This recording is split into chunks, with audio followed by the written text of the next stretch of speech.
Thanks for watching. Don't forget to like, comment, share and subscribe to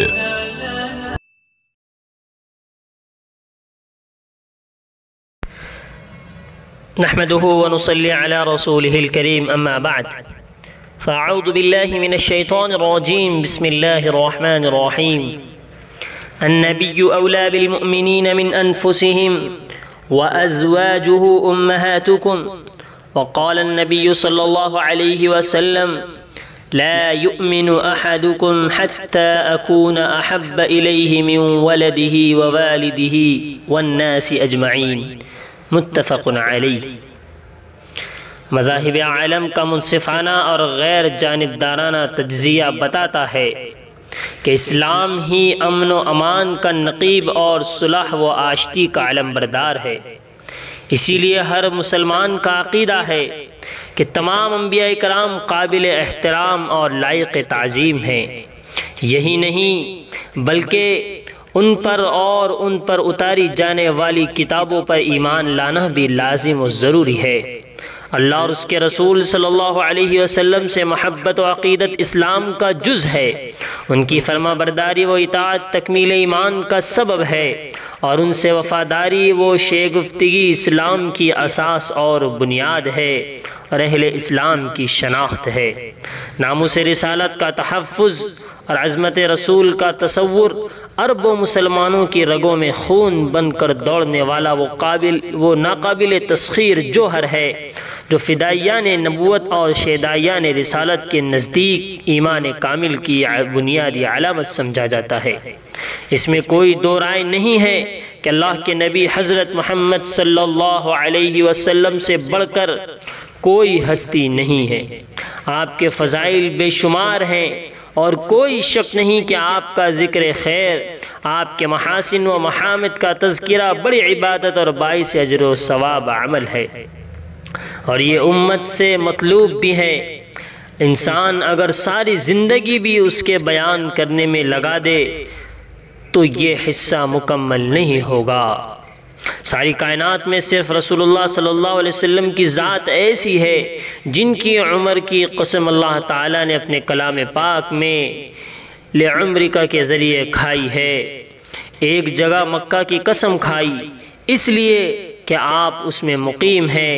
لا اقسم بهذا البلد وانت حل بهذا البلد، آپ کے بارے میں کہا ورفعنا لك ذکرک، اے محبوب ہم نے آپ کے ذکر کو بلند کر دیا۔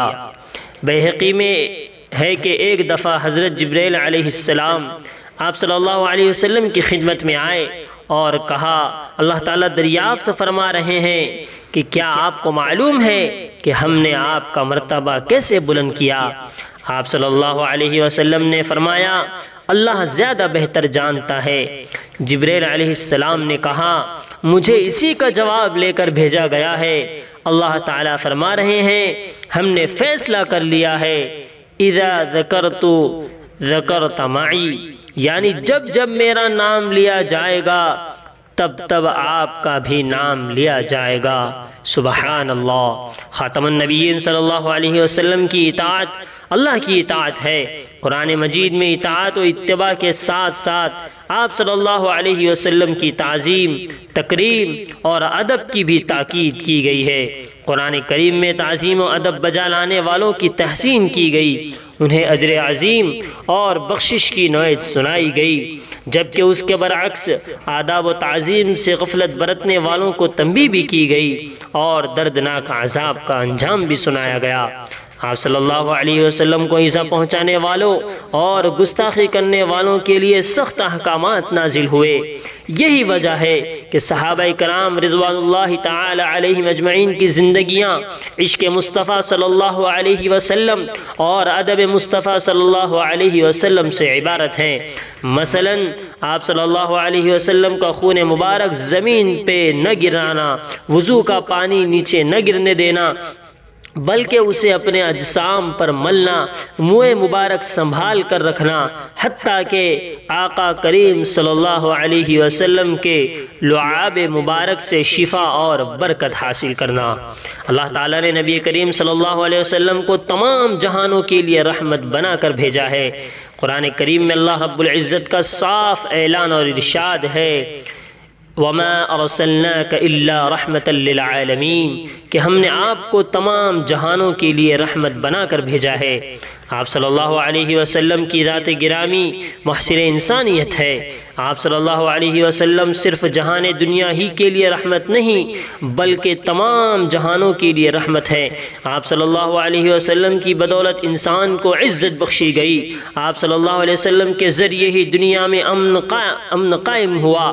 آپ صلی اللہ علیہ وسلم کی بدولت ہی امت کی بقا ہے۔ آپ صلی اللہ علیہ وسلم کی بدولت آخرت کی کامیابی ملے گی۔ آپ علیہ السلام کی شفاعت کی بنیاد پر گناہ گاروں کی بخشش ہوگی۔ آپ صلی اللہ علیہ وسلم ہی روز محشر جام کوثر پلائیں گے۔ آپ صلی اللہ علیہ وسلم ہی کے جھنڈے تلے امان ملے گی۔ اسلام مذہب اعتدال ہے اور اعتدالی سکھاتا ہے۔ وہ رواداری کا اس درجے داعی ہے کہ وہ اپنے ماننے والوں کو کفار و مشرکین حتیٰ کہ ان کے معبود ان معبودان باطلہ کو بھی بلا وجہ برا کہنے سے صاف طور پر منع کرتا ہے اور زندگی کے ہر موڑ پر اعتدال و عدم تشدد کا سبق سکھاتا ہے۔ لیکن جو قومیں اسلام اور مسلمانوں سے عداوت رکھتی ہیں اور مختلف حربوں سے اسلام کو بدنام کرنے، اس کے فطرت پر مبنی قوانین پر اعتراضات کی بوچھار کرنے اور دنیا کے سامنے اس کی پاکیزہ شبیہ کو مسخ کرنے کی ہر وقت کوشش کرتی رہتی ہیں، اسی مقصد کے تحت کبھی مسلمانوں پر دہشت گردی کا الزام لگایا جاتا ہے، کبھی توہین آمیز فلمیں بنائی جاتی ہے، کبھی ایسے گیمز تیار کیے جاتے ہیں جن سے شاعر اسلام کا استہزاء اور مذاق ہوتا ہے، اور ان سب کے علاوہ حضور اکرم صلی اللہ علیہ وسلم کی شان میں گستاخی کی جاتی ہے، جو مغرب ذہنی کجی آزادی کے نام پر مذہب و قوانین سے بیزاری اور فطرت سے بے پناہ دوری کی عکاسی کرتی ہیں۔ ادھر وطن عزیز میں جب سے فرقہ پرست عناصر کا زور ہوا ہے، اقلیتوں خصوصاً مسلمانوں کو ہراساں کرنے اور ان کے جذبات کو مجروح کرنے کا کانا تھمنے والا سلسلہ تشویشناک رخ اختیار کر گیا ہے۔ یوں تو آزادی کے بعد سے لے کر آج تک مسلمانوں کی جان و مال، عزت و آبرو سے کھلواڑ ہوتا رہا ہے۔ مسلمانوں کو ملک کے شہری ہونے کی حیثیت سے جو انصاف ملنا چاہیے تھا وہ نہیں مل سکا۔ اس پر متضادیہ کے فسطائی طاقتوں کو مسلم اور غیر مسلم شہریوں کا اتحاد خار کی طرح کھٹکنے لگا۔ وہ ہمیشہ نفرت کا زہر گھولنے میں مصروف رہے، جس کے خوفناک نتائج بتدریج ہمارے سامنے ہیں۔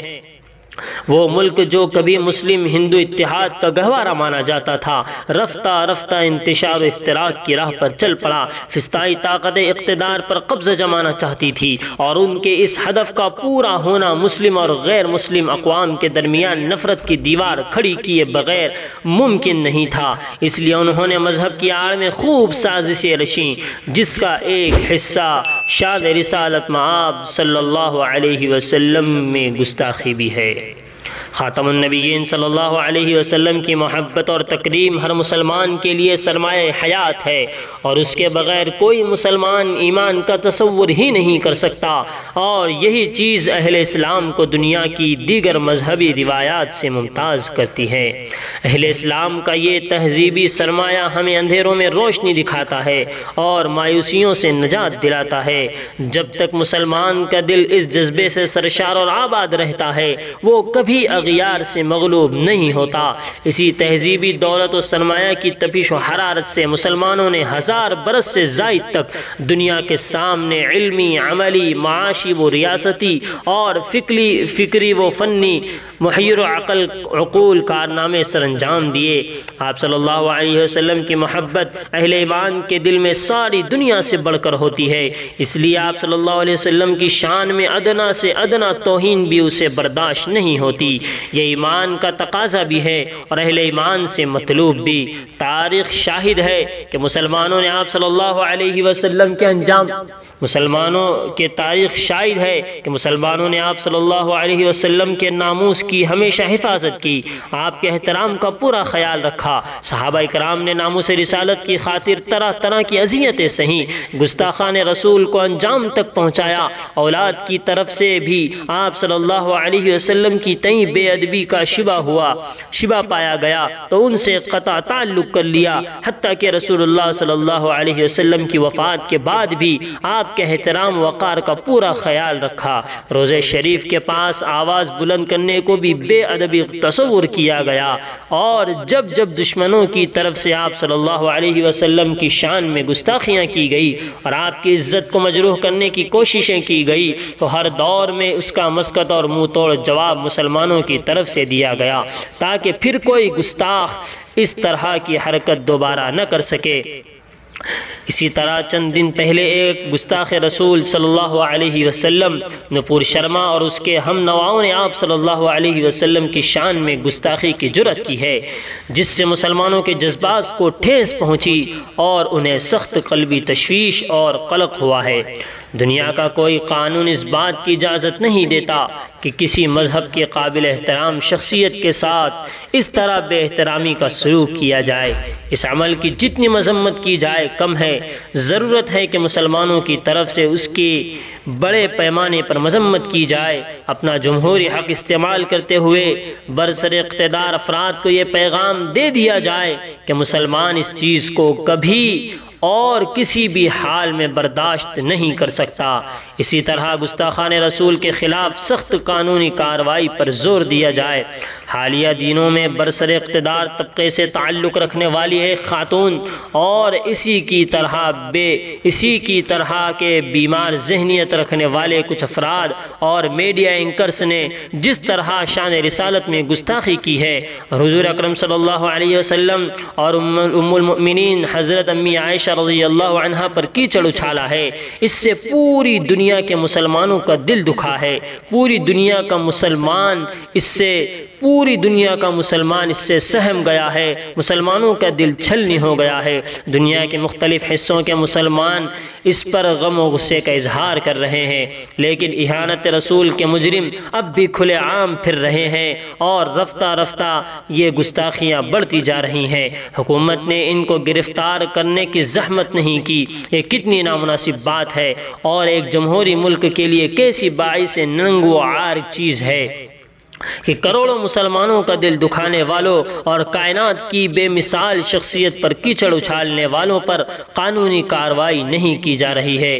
مسلمانوں کے پرزور مطالبے کے باوجود حکومت وقت نے اہانت رسول کے مجرموں کو چھوٹ دے کر کھلی ہوئی غیر ذمہ داری کا ثبوت پیش کیا ہے۔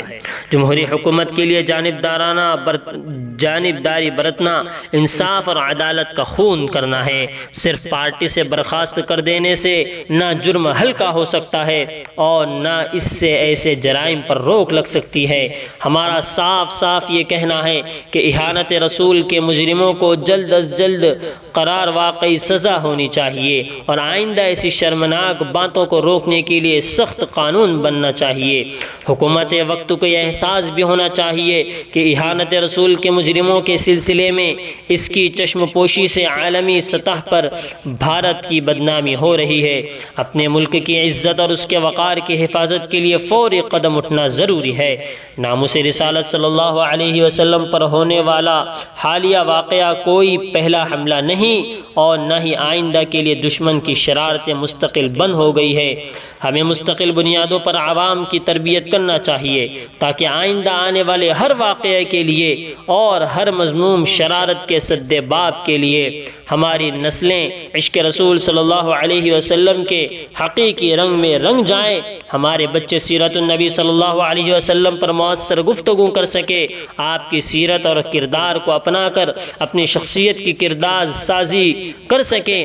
اس سلسلے میں بہت سارے پروگرام ترتیب دیے جا سکتے ہیں تاکہ ہماری نسلوں کو معلوم ہو کہ نبی کریم صلی اللہ علیہ وسلم کی ذات ایسی ہے کہ ایک منصف مزاج دانشور اور عالم اس سے متاثر ہوئے بغیر نہیں رہ سکتا اور جو آپ صلی اللہ علیہ وسلم کی شان میں گستاخی پر تلا ہوا ہے وہ آپ صلی اللہ علیہ وسلم کی ذات اور آپ کے اعلیٰ اخلاق سے بے بہرا اور ناواقف ہے۔ ہر گھر میں اسلام اور نبی صلی اللہ علیہ وسلم کی تعلیمات اور سیرت کے مطالعے کو عام کریں، اپنے بچوں کے دلوں میں واقعات سنا کر انبیاء اور صحابہ کی محبت پیدا کرے۔ دور حاضر کے منصف مزاج غیر مسلم دانشوروں اور صاحبان علم کو دعوت دی جائے کہ وہ رسول اللہ صلی اللہ علیہ وسلم کی سیرت پر اپنے خیالات کا اظہار کریں۔ آپ صلی اللہ علیہ وسلم کا دشمنوں سے حسن سلوک کے عنوان سے بار بار علماء کرام سیرت سے مستند واقعات عوام کے سامنے پیش کریں تاکہ لوگ ان نمونوں کو اپنائیں اور عمومی طور پر معاشرے میں برداشت اور دوسروں کے قصور معاف کرنے کے رویے کو فروغ ملے۔ عالمی طور پر تمام مسلمانوں کو متحدہ ہو کر UNO کو ایسے قوانین وضع کرنے پر مجبور کرنا چاہیے جس میں تمام انبیاء کرام خاص طریقے پر حضور اکرم صلی اللہ علیہ وسلم کی اہانت کرنے والوں کو سخت سے سخت سزا دی جائے۔ اللہ تعالیٰ سے دعا ہے کہ وہ تمام مسلمانان عالم کو صحیح راستے پر چلنے کی توفیق بخشے، ہمارے ملک میں امن و امان قائم فرمائے اور ہر شر اور مکروہ سے تمام مسلمانوں کی حفاظت فرمائے، آمین۔ جزاکم اللہ خیرا و احسن الجزا۔